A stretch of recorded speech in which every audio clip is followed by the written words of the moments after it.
गति के दूसरे नियम के समीकरण द्वारा किसके बीच संबंध को दर्शाया जाता है? तो एस बराबर u t plus half a t square. तो इसमें डिस्प्लेसमेंट और टाइम के बीच में दर्शाया जाता है, यानी स्थान और समय के बीच में। लास्ट क्वेश्चन, एक कण स्थिर अवस्था में शुरू होने के बाद 20 सेकंड के लिए स्थिर त्वरण का अनुभव करता है। यदि यह पहले 10 सेकंड x1 और शेष 10 सेकंड में x2 दूरी तय करता है तो निम्नलिखित में से कौन सा सही होगा? x2 बराबर x1, x1 बराबर 3x2, x2 बराबर 2x1 और x2 बराबर 3x1। तो इसका जो आंसर हो जाएगा वो ऑप्शन डी हो जाएगा, x2 बराबर 3x1। तो जितना MCQ क्वेश्चन अभी तक पूछा था गति से वो सब हमने करा दिया है। अब यहाँ से स्टार्ट होता है आपका न्यूमेरिकल। तो आइए कुछ न्यूमेरिकल का क्वेश्चन भी करवा देते हैं। ये 3 फार्मूला गति का याद रखिएगा, v बराबर u plus a t, s बराबर u t plus half a t square, v square बराबर यू स्क्वायर प्लस 2as। और तीनों किससे संबंधित है ये भी जरूर याद रखिएगा। तो पहला जो है वो गति और समय से संबंधित रखता है, दूसरा जो है वो आपका विस्थापन या स्थिति और समय से संबंध रखता है, और तीसरा जो है गति और विस्थापन से संबंध रखता है। तो ये तीनों का ये चीज़ याद रखिएगा। और फोर्थ जो है गति का 3 ही नियम है, लेकिन चौथा जो इक्वेशन याद रखिएगा, एस एन बराबर यू प्लस। हेलो दोस्तों, कैसे आप लोग? चलिए आज स्टार्ट करते हैं रेलवे ग्रुप डी के लिए। इसके झांस सर का साइंस है और ये कंटिन्यू हम क्लास करेंगे।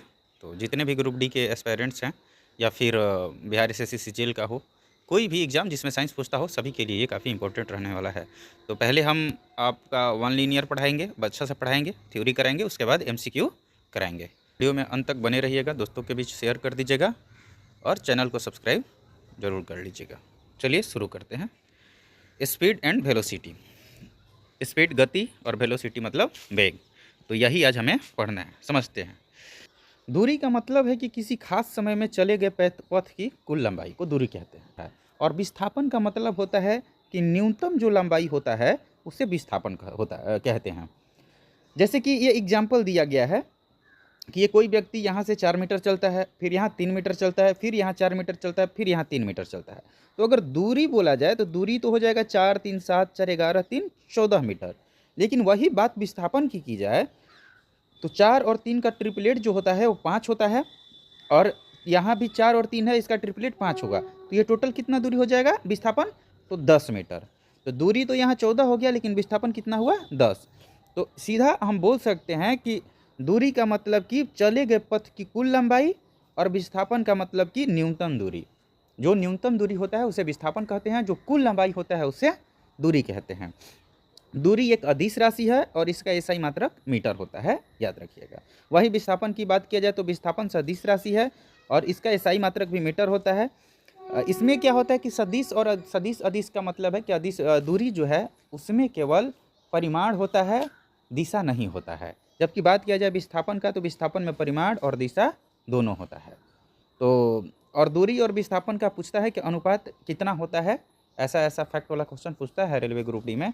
तो ये हमेशा 1 से बड़ा या बराबर होता है, क्योंकि दूरी जो है या तो विस्थापन के बराबर हो सकता है या बड़ा हो सकता है, कम नहीं होगा। तो इसलिए इनका रेशियो जो होगा हमेशा 1 से क्या होगा? बड़ा होगा, याद रखिएगा ये भी चीज़। आइए समझते हैं इसका अंतर क्या है, difference between distance and displacement. तो पहले भी यही समझ रहे थे, लेकिन और अच्छा समझ लेते हैं। दूरी में केवल परिमाण को व्यक्त किया जाता है, वही विस्थापन की बात किया जाए तो इसमें परिमाण और दिशा दोनों को व्यक्त किया जाता है। दूरी सदैव धनात्मक या शून्य होती है, विस्थापन जो होता है वो धनात्मक भी होता है, ऋणात्मक भी होता है और शून्य भी हो सकता है। क्योंकि आपने वृत्त के माध्यम से समझा कि जैसे ही अगर मान लीजिए हम किसी भी दूरी को तय करने में मान लीजिए यहाँ से स्टार्ट किया फिर यहीं पे आ गए तो विस्थापन वहाँ पे शून्य हो जाता है, लेकिन दूरी जो परिधि होगा वही दूरी होता है। तो ये धनात्मक भी होता है, ऋणात्मक भी होता है, शून्य भी होता है। दूरी अदिश राशि होता है, वहीं विस्थापन जो होता है सदिश राशि होता है। तो दूरी विस्थापन आप नहीं भूलिएगा। अब आते हैं चाल के बारे में। तो चाल जो होता है एकांक समय में तय की गई दूरी को चाल कहते हैं, और चाल बराबर फार्मूला होता है दूरी बटा में समय।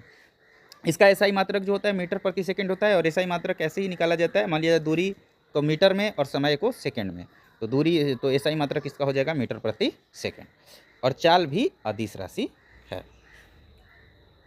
वेग, तो वेग एकांक समय में तय किए गए विस्थापन को वेग कहते हैं। एकांक समय में तय की गई दूरी को चाल कहते हैं, और एकांक समय में तय किए गए विस्थापन को वेग कहते हैं। तो चाल दूरी से रिलेटेड होता है, वही वेग की बात किया जाए तो विस्थापन से रिलेटेड होता है। इसका भी एसआई मात्रक मीटर प्रति सेकंड ही होता है, लेकिन यह एक सदिश राशि होता है। क्योंकि विस्थापन भी सदिश राशि होता है, इसलिए यह भी वेग भी सदिश राशि होता है। वेग में एक प्रारंभिक वेग होता है जिसको हम u से इंडिकेट करते हैं, इनिशियल वेलोसिटी, और एक अंतिम वेग होता है फाइनल वेलोसिटी, जिसे हम v से इंडिकेट करते हैं। नेक्स्ट है कि त्वरण, एक्सीलरेशन, तो वेग में परिवर्तन की दर को त्वरण कहा जाता है। तो वेग जो है एक इनिशियल होता है, एक फाइनल होता है। तो त्वरण का फॉर्मूला होता है a is equal to v minus u by t, मतलब जो फाइनल होता है, फाइनल वेलोसिटी और इनिशियल वेलोसिटी का डिफरेंस बाई टाइम, यही आपका होता है त्वरण या एक्सीलरेशन। और त्वरण का जो एसआई मात्रक होता है मीटर प्रति सेकेंड स्क्वायर या मीटर सेकेंड इनवर्स 2 होता है। क्योंकि v माइनस यू है तो ये फाइनली तो वेग ही यहाँ से मिलने वाला है, और वेग का हम जानते हैं कि मीटर प्रति सेकेंड होता है। और जब प्रति का साइन हटाइएगा तो ये ऊपर जाएगा तो मीटर सेकेंड इन्वर्स हो जाएगा, और बाटा में टाइम का होता है सेकेंड, तो ये आकर के ऊपर में जुटेगा तो मीटर प्रति सेकेंड इन्वर्स 2 हो जाएगा। वही बात किया जाए त्वरण का बीमा, तो बीमा जो होता है एल टी इन्वर्स 2 होता है। बीमा एल जो है लेंथ को इंडिकेट करता है, एल मतलब लेंथ या लंबाई, वही टी जो है टाइम को इंडिकेट करता है, टाइम सेकेंड टाइम, और वही एम जो है मास को इंडिकेट करता है। तो एम जीरो का मतलब है कि त्वरण में मास नहीं होता है। एल लंबाई होता है, और आपका टी जो है यहाँ लंबाई जो मीटर है यही मीटर एल है, और एस जो है यही टी है। तो टी एस इन्वर्स 2 का मतलब टी इन्वर्स बीमा में 2 हो जाता है। समझ में? नेक्स्ट आइए, वेग एक समान होने से त्वरण का मान जो होगा वो शून्य होगा। कोई भी गाड़ी है अगर एक समान वेग से चल रहा है तो वहाँ त्वरण जो हो जाएगा वो क्या हो जाएगा? शून्य हो जाएगा। वो कैसे? क्योंकि अगर वो एक समान वेग से चलेगी तो जाहिर सी बात है कि उसका जो इनिशियल वेलोसिटी है और जो फाइनल वेलोसिटी है वो सेम रहेगा, और जब फाइनल वेलोसिटी में से इनिशियल वेलोसिटी घटाएंगे तो जीरो आएगा, और जीरो में किसी भी चीज़ से भाग देंगे तो जीरो ही आएगा। तो इसीलिए वेग एक समान होने से त्वरण का मान क्या होता है? शून्य होता है। ये भी याद रखिएगा। जहाँ नहीं समझ में आएगा आप कमेंट कर सकते हैं, बता सकते हैं, अपना सुझाव भी दे सकते हैं कि हाँ यहाँ ये होना चाहिए, ऐसे पढ़ाई। जब वस्तु का वेग एक समान रूप से बढ़ता है तो त्वरण का मान समान रहता है। इसको हम आइए ऐसे समझते हैं। मान लिया जाए कोई वस्तु है वो 2 मीटर प्रति सेकेंड और उसका इनिशियल स्पीड है, और ये 2-2 मीटर प्रति सेकेंड के हिसाब से बढ़ती जाती है। तो जो पहले 2 मीटर प्रति सेकेंड हुआ, फिर 4 मीटर प्रति सेकेंड हुआ, फिर 6 मीटर प्रति सेकेंड हुआ, तो यहाँ पे वेग तो बदलेगा लेकिन त्वरण नहीं बदलेगा। जैसे कि मान लिया जाए तो एक्सीलरेशन बराबर फार्मूला होता है final velocity minus initial velocity बटा में 2। तो फाइनल वेलोसिटी यहाँ पे 4 हुआ और इसमें से 2 माइनस करेंगे, और बटे में 2 होता है तो 2 करेंगे तो यहाँ कट छट के कितना आएगा? 1 आएगा।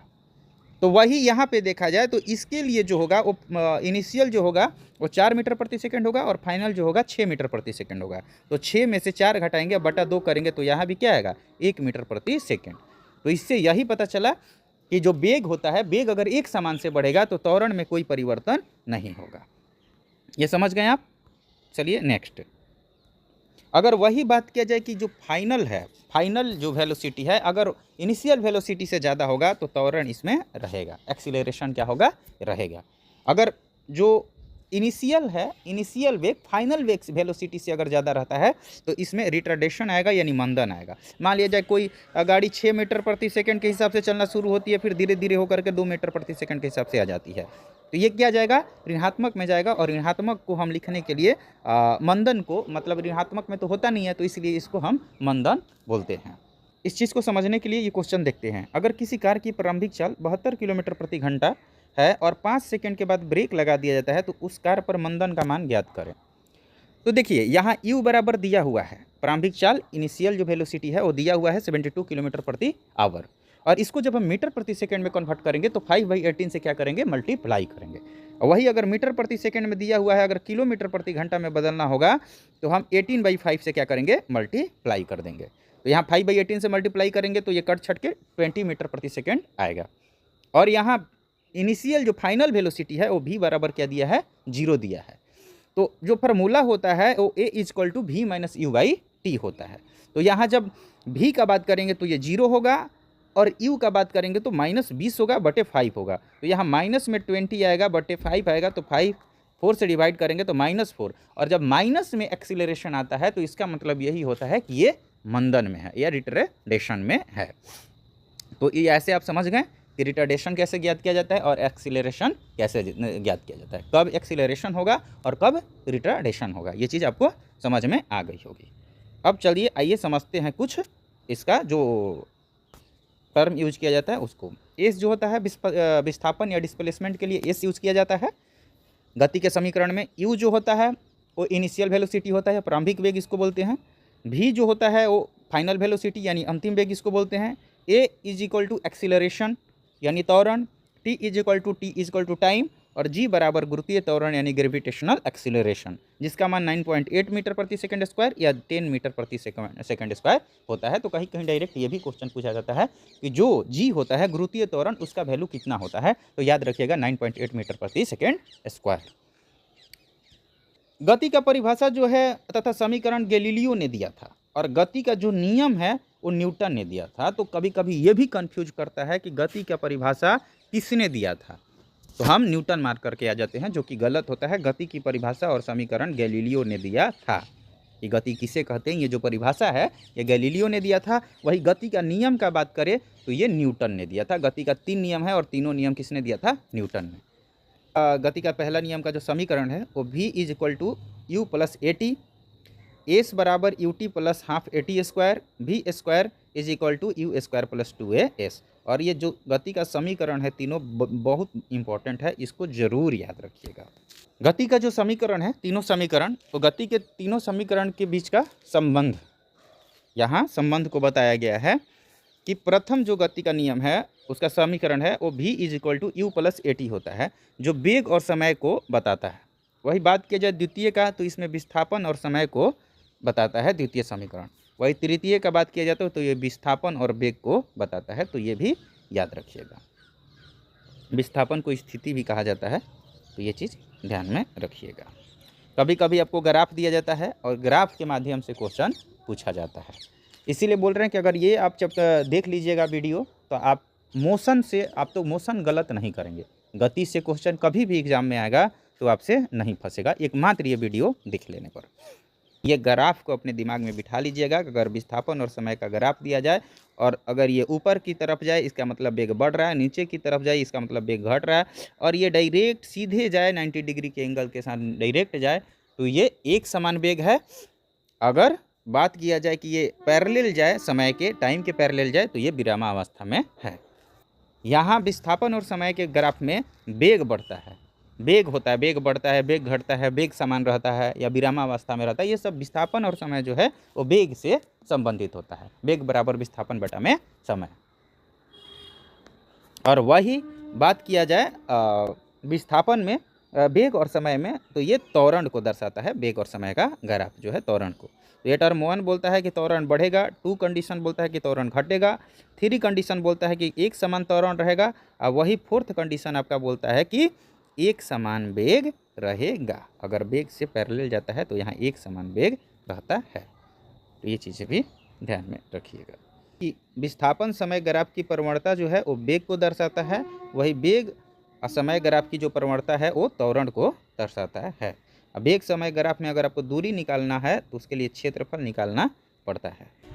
तो अभी तक आप ये समझ गए होंगे, अच्छा से समझ में आ गया होगा आपको कि वेग क्या है, गति क्या है, ये चीज़ आपको बढ़िया से समझ में आ गया होगा।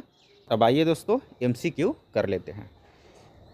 क्वेश्चन नंबर 1 है कि एक पिंड वेग u से ऊर्ध्वाधर ऊपर फेंका जाता है, इसके ऊपर उठने की अधिकतम ऊंचाई h होगी कितना।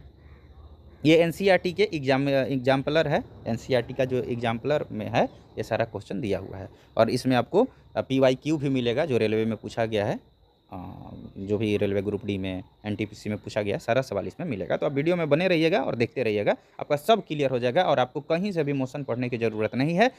ये एकमात्र वीडियो आप देख लीजिए, मोशन से आपका कभी भी क्वेश्चन नहीं फंसेगा, ये गारंटी है।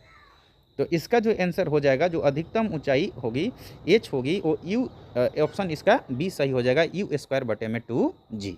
और ये एक फार्मूला भी है, तो इसको भी याद में ध्यान पे रखिएगा। नेक्स्ट क्वेश्चन है कि किसी गतिमान पिंड के लिए विस्थापन तथा दूरी का आंकिक अनुपात क्या होता है। आप भी कमेंट में ज़रूर बताइएगा, क्योंकि ये सारा चीज़ हम थ्योरी में करवा चुके हैं। तो इसका जो आंसर हो जाएगा ऑप्शन D हो जाएगा, 1 के बराबर अथवा कम। यहाँ विस्थापन तथा दूरी का बोल रहा है, तो इसलिए ये 1 के बराबर अथवा कम होगा। अगर यही चीज़ दूरी तथा विस्थापन का अनुपात पूछता तो 1 के बराबर या अधिक होता है। तो ये इस पर ध्यान दीजिएगा आप, विस्थापन तथा दूरी या दूरी तथा विस्थापन। यहाँ विस्थापन तथा दूरी है इसलिए 1 के बराबर अथवा कम है। अगर यही चीज़ दूरी तथा विस्थापन होता तो 1 के बराबर अथवा अधिक हो जाता आंसर। नेक्स्ट क्वेश्चन, यदि किसी पिंड का विस्थापन समय के वर्ग के अनुक्रमानुपाती है तो वह वस्तु गमन करती है एक समान वेग से, एक समान त्वरण से, बढ़ते त्वरण से या फिर घटते त्वरण से। आंसर बताइए। तो इसका जो आंसर हो जाएगा वो एक समान त्वरण से है। ठीक है, कोई समझाना नहीं पड़ेगा, सारा हम आपको बता चुके हैं पहले ही। नेक्स्ट क्वेश्चन है, मान लीजिए कोई लड़का 10 मीटर प्रति सेकंड की नियत चाल से चल रहे मेरी गो राउंड झूले पर सवारी करने का आनंद ले रहा है। इससे ज्ञात होता है कि वह लड़का विराम में है, बिना त्वरण के गमन कर रहा है, त्वरित गति में है या एक समान वेग से गमन कर रहा है। इससे क्या पता चल रहा है, आंसर दीजिए। तो इसका जो आंसर हो जाएगा सी हो जाएगा, त्वरित गति में है। वेलोसिटी और टाइम ग्राफ द्वारा घेरा गया क्षेत्रफल किसी भौतिक राशि को निरूपित करता है जिसका मात्रक है। तो ये दूरी क्षेत्रफल दिया है ना, तो ये दूरी को, तो दूरी का मात्रक क्या होता है, मीटर। तो ऑप्शन बी इसका हो जाएगा आंसर, मीटर हो जाएगा। क्वेश्चन नंबर 6 है कि मान लीजिए वेलोसिटी और टाइम का ग्राफ से यह निष्कर्ष निकाल सकते हैं कि पिंड, यहाँ दिया हुआ है ग्राफ, एक समान त्वरण से गति कर रहा है, गतिमान है, एक समान त्वरण से गतिमान है, एक समान वेग से गतिमान है, बढ़ते त्वरण से गतिमान है या घटते त्वरण से गतिमान है। तो यहाँ हम बताए हैं आपको, पीछे आप थ्योरी में देख सकते हैं कि जब ये जो लाइन है इसके पैरेलल में जाए तो इसका मतलब है कि ये एक समान वेग से गतिमान है। क्वेश्चन नंबर 7 है, 4 ए बी सी तथा डी किसी समतल सड़क पर गति कर रही हैं। इनके दूरी समय ग्राफ में दर्शाए गए हैं, सही कथन चुनिए। कथन ए बोल रहा है कार ए की चाल कार डी से अधिक है, कार बी सबसे धीमी है, कार डी की चाल कार सी से अधिक है और कार सी सबसे धीमी है। इसका आंसर क्या होगा? तो इसका जो होगा कार ए की चाल कार डी से अधिक है, तो ए डी से अधिक है नहीं है, कम है, डी ऊपर है इसलिए ये धीमी है। तो इसका आंसर जो हो जाएगा बी हो जाएगा, कार बी जो है वो सबसे धीमी है। ये कार डी की चाल कार सी से अधिक है, कार डी नीचे है सी से, तो अधिक तो हो नहीं सकता है। कार सी सबसे धीमी है, कार सी यहाँ सबसे ऊपर है, तो ये भी नहीं हो सकता है। अगर वीडियो अच्छी लग रही होगी तो लाइक ज़रूर कर दीजिएगा। क्वेश्चन नंबर 8 है, चित्र का कौन सा ग्राफ एक समान गति का सही निरूपण करता है? तो पहले बताए हैं अगर आप मेरा थ्योरी क्लास देखे हैं, पीछे पढ़े हैं, तो आप ज़रूर इसका आंसर सही कीजिएगा। ये दूरी है एक समान पूछ रहा है गति का, तो इसका जो आंसर हो जाएगा वो ए हो जाएगा, क्योंकि अगर दूरी और समय के ग्राफ में देखा जाए तो उससे गति निकालते हैं दूरी और समय के ग्राफ में, और यहाँ से ये जो है ये सही गति को निरूपण करता है यहाँ से। तो ये जो हो जाएगा आपका आंसर हो जाएगा।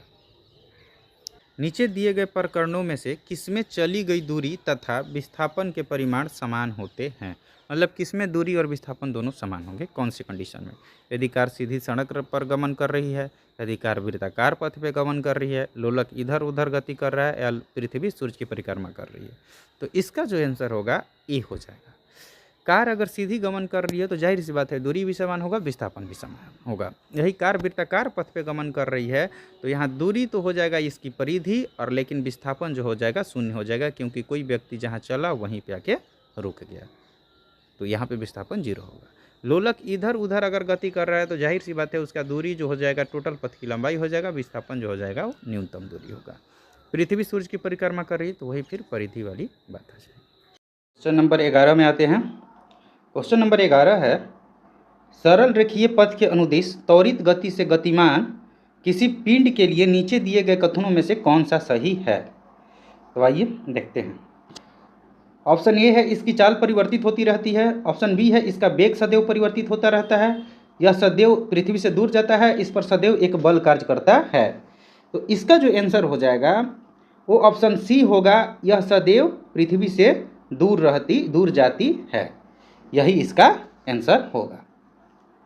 नकारात्मक त्वरण निम्न में से किसकी दिशा के विपरीत होता है? तो ऑप्शन ए है वेग, ऑप्शन बी है गति, ऑप्शन सी है बल और ऑप्शन डी है दूरी। तो इसका जो आंसर हो जाएगा वो ऑप्शन डी होगा, ए होगा वेग। नकारात्मक जो त्वरण होता है वो वेग के विपरीत होता है। 13 नंबर क्वेश्चन, व्यवस्थित वस्तुओं की वो प्रवृत्ति जो उसे स्थिर या समान गति से गतिमान रहने के लिए प्रवृत्त करता है क्या कहलाता है? तो ऑप्शन ए है जड़त्व, बल, ऊर्जा, संवेग। तो इसका जो आंसर हो जाएगा ऑप्शन ए हो जाएगा जड़त्व। नेक्स्ट क्वेश्चन में चलते हैं। क्वेश्चन नंबर 14 है, यदि किसी वस्तु द्वारा तय की गई दूरी शून्य है तो वस्तु का विस्थापन कितना होगा। तो जाहिर सी बात है, अगर वस्तु द्वारा दूरी शून्य है तो विस्थापन भी शून्य ही होगा। तो इसका जो ऑप्शन हो जाएगा वो बी आंसर हो जाएगा। 15 नंबर क्वेश्चन, विस्थापन के परिवर्तन की दर को क्या कहा जाता है। देखिए ये सब क्वेश्चन ये RRBLP टेक्नीशियन में पूछा हुआ क्वेश्चन है, इसीलिए बोले थ्योरी याद रखने के लिए। तो विस्थापन के परिवर्तन की दर को वेग कहा जाता है। अब वही अगर बात किया जाए वेग की परिवर्तन, गति की परिवर्तन की दर को, वेग की परिवर्तन की दर को तो त्वरण कहा जाता है। किसी पिंड का वेग समरूप कहा जाता है कब। ये उत्तराखंड PCS में पूछा है। वेग का सिर्फ मान नियत हो, वेग की सिर्फ दिशा नियत हो, वेग का मान और दिशा दोनों नियत हो, या वेग का मान और दिशा दोनों परिवर्तनशील हो। तो इसका जो आंसर होगा ऑप्शन सी हो जाएगा। वेग का मान और दिशा दोनों जब नियत होगा तो उस पिंड का वेग क्या होगा, समरूप कहा जाएगा। क्वेश्चन नंबर 17, तत्कालिक वेग और औसत वेग कब तब बराबर होते हैं जब वस्तु में एक समान त्वरण हो, एक वृत्त में चल रहा हो, में परिवर्ती त्वरण हो, में शून्य त्वरण हो। कब वेग और औसत वेग बराबर कहा जाएगा। तो इसका जो होगा जब त्वरण शून्य होगा तब वेग और औसत वेग बराबर होता है। नेक्स्ट क्वेश्चन, क्वेश्चन नंबर 18, किसी पिंड का विस्थापन समय के समानुपाती पाया जाता है। तो पिंड का वेग समरूप है, त्वरण समरूप है, वेग शून्य है या त्वरण ऋणात्मक है। इसका आंसर क्या होगा। तो इसका जो आंसर होगा वेग समरूप है। जब वेग समरूप रहेगा तो जो विस्थापन है वो समय के क्या होता है, समानुपाती होता है, D versus T। Next question में आते हैं। क्वेश्चन नंबर 19 में, मुक्त अवस्था में गिरते हुए एक पिंड द्वारा तय की गई दूरी समानुपाती होती है। यह BPSC प्री में पूछा गया क्वेश्चन है। पिंड की मात्रा के, गिरने के समय के, गिरने के समय के का वर्ग के और गुरुत्वाकर्षण के कारण त्वरण का वर्ग के किसके बराबर होता है। तो इसका जो आंसर हो जाएगा वो गिरने के समय के वर्ग के। नेक्स्ट क्वेश्चन में चलते हैं।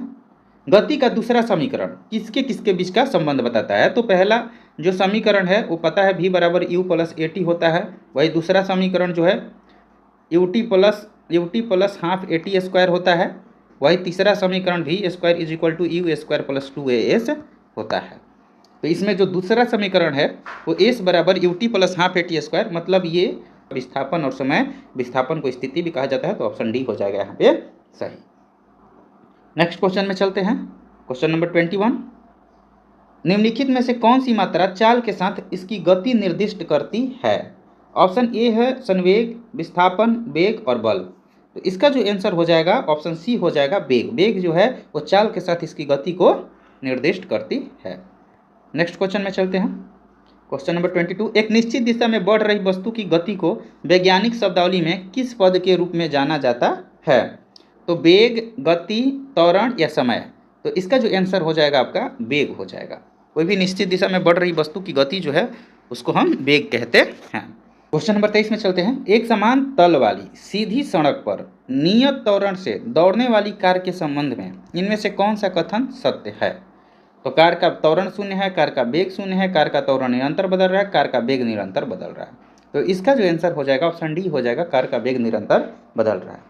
कार का वेग जब निरंतर बदलेगा तब त्वरण क्या होगा, त्वरण एक समान त्वरण रहेगा, नियत त्वरण रहेगा। जैसे समझ लेते हैं कि मान लीजिए 2 मीटर प्रति सेकंड है, नियत अगर त्वरण वेग बदल रहा है तो कॉन्स्टेंट मतलब कि एक निश्चित दर से, जैसे 2 मीटर प्रति सेकंड, फिर 4 मीटर प्रति सेकंड, फिर 6 मीटर प्रति सेकंड। तो हर कंडीशन में जो त्वरण होगा वो क्या होगा, समान होगा। हम पहले बता चुके हैं ये चीज़। नेक्स्ट क्वेश्चन में आते हैं। क्वेश्चन नंबर 24, किसका उपयोग एक वस्तु की समग्र गति का वर्णन करने और किसी दिए गए समय पर इसकी प्रारंभिक स्थिति के संदर्भ में अंतिम स्थिति का पता लगाने के लिए किया जाता है। तो ये IAS प्री 1996 में पूछा गया क्वेश्चन था। तो दूरी और चाल, वेग और चाल, दूरी और विस्थापन, विस्थापन और वेग। तो इसका जो आंसर हो जाएगा वो आपका दूरी और विस्थापन हो जाएगा, दूरी और विस्थापन। नेक्स्ट क्वेश्चन में चलते हैं। क्वेश्चन नंबर 25 है। एक वस्तु को ऊपर की ओर फेंका जाता है, यह 100 मीटर की ऊंचाई तक जाता है और फिर फेंकने वाले के पास वापस आ जाता है। तो वस्तु का वास्तविक विस्थापन 50 मीटर है, वस्तु द्वारा तय की गई कुल दूरी 0 है, वस्तु का वास्तविक विस्थापन 100 मीटर है या वस्तु का वास्तविक विस्थापन 0 है। इसका आंसर बताइए। तो इसका आंसर आप सभी को पता होगा कि इसका ऑप्शन डी आंसर हो जाएगा, वस्तु का वास्तविक विस्थापन 0 है। क्योंकि जहाँ से फेंका गया था वस्तु वहीं पे आके गिरती है, तो उस टाइम वस्तु का विस्थापन क्या हो जाता है, 0 हो जाता है। नेक्स्ट क्वेश्चन में आते हैं। यदि कोई वस्तु समान समय अंतराल में असमान दूरी तय करती है तो उसे असमान गति, रूपांतरित गति, समान गति या घूर्णन गति कहते हैं। क्या होगा आंसर? तो इसका जो आंसर हो जाएगा वो असमान गति हो जाएगा। अगर समान समय अंतराल में अगर असमान दूरी तय करे, इसका मतलब उसका गति भी क्या है? असमान है। निरंतर शक्ति प्रदान करने वाली किसी मशीन के द्वारा कोई पिंड एक सरल रेखा में चलाया जाता है। टी के सेकंड में पिंड द्वारा तय की गई दूरी निम्न के समानुपाती होगा। तो इसका जो आंसर आपको देखने को मिलेगा वो ऑप्शन डी हो जाएगा, T⁻3/2। और ये एक फार्मूला भी है, इसे याद कर लीजिएगा, और ये RRB ग्रुप डी 2018 में पूछा गया है। नेक्स्ट क्वेश्चन पे चलते हैं। Question number 28। किसी वस्तु का त्वरण इसके में प्रति इकाई समय में हुआ परिवर्तन है, वेग में, बल में, संवेग में या विस्थापन में। तो इसका जो आंसर हो जाएगा वो विस्थापन में हो जाएगा, वेग में हो जाएगा। इसका जो आंसर हो जाएगा वो वेग में परिवर्तन ही जो है वो त्वरण कहलाता है। 29 नंबर क्वेश्चन। समय के साथ किसी वस्तु का वेग दिखाने वाले ग्राफ को कहा जाता है, तो इसको वेग समय ग्राफ कहते हैं। इसको क्या कहते हैं? वेग समय ग्राफ। नेक्स्ट क्वेश्चन में चलते हैं। धनात्मक त्वरण का अर्थ है, धनात्मक त्वरण का अर्थ क्या है? तो इसका जो आंसर आपको हो जाएगा वो सी हो जाएगा, वस्तु का वेग बढ़ जाता है। जब वस्तु का वेग बढ़ेगा तो धनात्मक त्वरण होगा, वही वस्तु का वेग जब घटते जाएगा तो वही ऋणात्मक त्वरण होता है, क्योंकि v-u/t करेंगे तो वहाँ माइनस में आ जाएगा, तो इसलिए वो हो जाएगा। सारा चीज़ हम थ्योरी में बता चुके हैं, आप इसे एक बार और वीडियो को देख लीजिएगा, समझ में आ जाएगा। गति का द्वितीय समीकरण है, तो गति का प्रथम समीकरण v = u + at, द्वितीय समीकरण जो है s = ut + ½ at²। तो ऑप्शन जो डी होगा वो सही हो जाएगा। 32 नंबर कि शून्य से स्वतंत्र रूप से गिरने वाली वस्तु में, तो शून्य से स्वतंत्र रूप में गिरने वाली वस्तु में समान गति होती है, समान बल होता है, समान त्वरण होता है। क्या आंसर होगा इसका? तो इसका जो आंसर हो जाएगा, अगर स्वतंत्र रूप से कोई वस्तु गिर रही है इसका मतलब उसमें समान त्वरण होगा। वह भौतिक राशि है जो कभी ऋणात्मक नहीं हो सकती। कौन सी? बल, वेग, त्वरण या दूरी? तो आपका दूरी जो है वो कभी भी ऋणात्मक नहीं हो सकती। बाकी नेक्स्ट क्वेश्चन में चलते हैं। कोई पिंड भी वेग भी के साथ ऊपर की ओर ऊर्ध्वाधर रूप से फेंका जाता है। यह ऊंचाई h तक पहुंचने के बाद पृथ्वी की ओर लौट आता है। पिंड द्वारा तय की गई दूरी तथा विस्थापन का अनुपात क्या है? तो इसका जो आंसर हो जाएगा वो अनंत हो जाएगा, ऑप्शन डी। नेक्स्ट क्वेश्चन में चलते हैं। किसी पिंड के वेग समय का ग्राफ सरल रेखा में आता है तथा मूल बिंदु से गुजरते हुए x अक्ष को छूता है। पिंड गतिशील है, ये क्या होगा? समान त्वरण से, समान वेग से, बदलते हुए त्वरण से या शून्य त्वरण से? तो इसका जो आंसर हो जाएगा आपका समान त्वरण से। नेक्स्ट क्वेश्चन है। किसी वाहन की गति माप यंत्र बताता है उसकी औसत चाल के बारे में या तात्क्षणिक चाल के बारे में, अधिकतम चाल या सुरक्षित चाल? आंसर बताइए। तो इसका जो आंसर हो जाएगा आपको तात्क्षणिक चाल हो जाएगा। तात्क्षणिक चाल, किसी वाहन की गति का माप यंत्र जो है उसकी तात्क्षणिक चाल को बताता है। 37 नंबर क्वेश्चन। एक पिंड u वेग से ऊर्ध्वाधर रूप से एक फर्श से टकराता है तथा उसी गति से उछलता है, गति में परिवर्तन होगा कितना? तो ये गति में जो परिवर्तन होगा वो -2u होगा। Next question. एक समान विद्युतीय गति में चाल एवं वेग दोनों अचर रहते हैं, चाल एवं वेग दोनों चर रहते हैं, चाल चर एवं वेग अचर, चाल अचर एवं वेग चर रहते हैं।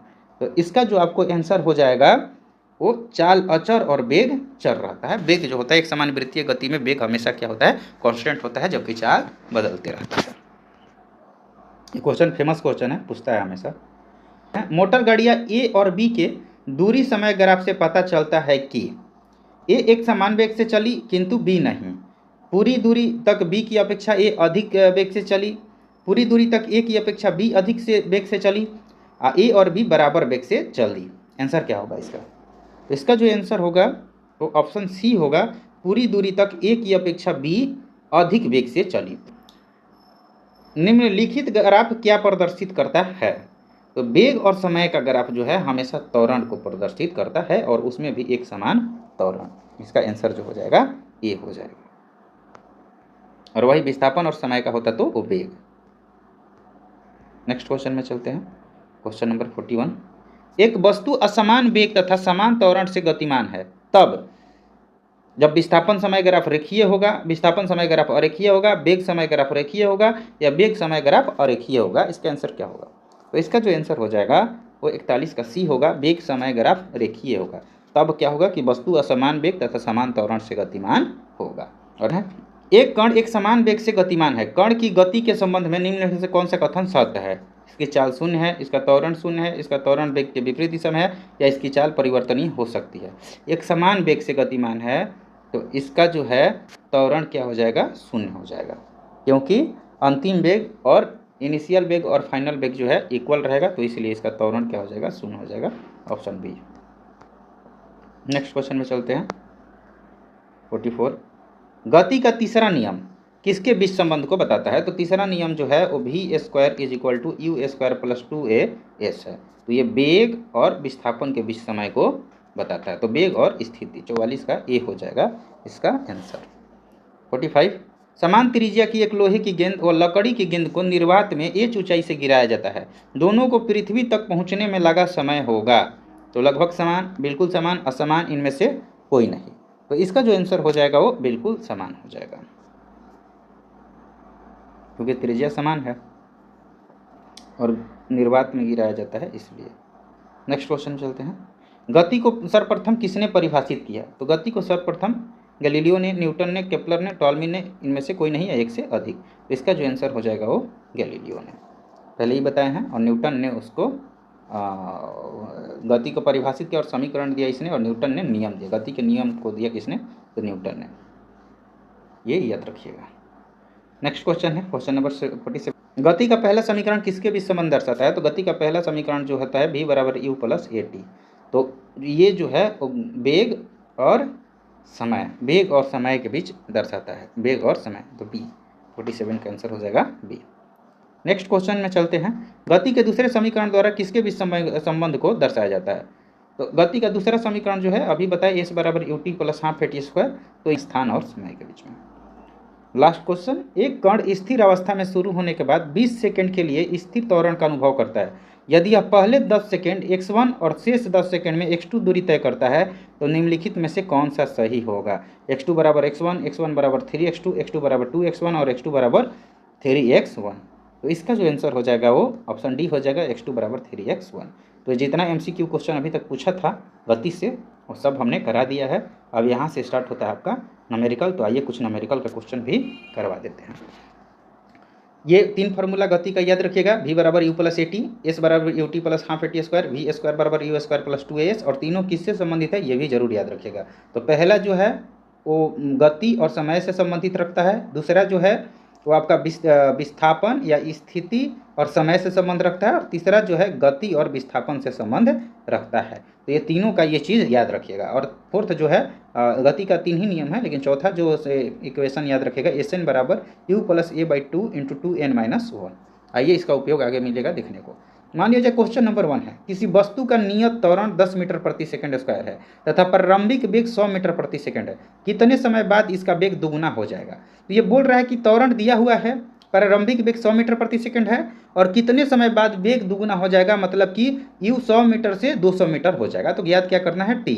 तो इसके लिए हम गति का पहला समीकरण निकालेंगे, v = u + at, क्योंकि संबंध वेग और समय के बीच में है। तो v = u + at का फॉर्मूला निकालेंगे और यहाँ पे जब फॉर्मूला को पुट करेंगे तो इसका आंसर 10 सेकंड आ जाएगा। नेक्स्ट क्वेश्चन चलते हैं। एक वायुयान धावन पथ से 100 मीटर प्रति सेकंड के वेग से उड़ान भरता है। यदि वायुयान अपने विराम स्थल से, जब विराम स्थल से चलता है इसका मतलब इनिशियल जो है वेग 0 हो जाएगा, से 10 मीटर प्रति सेकंड स्क्वायर की एक समान त्वरण से बढ़ता है, तो अपेक्षित वेग प्राप्त करने के लिए धावन पथ की लंबाई कितनी होनी चाहिए? तो इनिशियल 0 है और v क्या है? 100 मीटर प्रति सेकंड। तो यहाँ पे जो है लंबाई पूछ रहा है, यानी गति और डिस्प्लेसमेंट जो है उसके बीच में संबंध पूछ रहा है। तो यहाँ फार्मूला जो लगेगा वो v² = u² + 2as के लगेगा, और यहाँ जब पुट करेंगे तो आंसर आ जाएगा 500 मीटर। नेक्स्ट क्वेश्चन चलते हैं।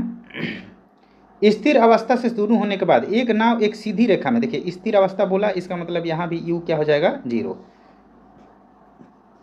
स्थिर अवस्था बोले, विराम अवस्था बोले, तो वहाँ इनिशियल जो वेलोसिटी होता है वो 0 होता है।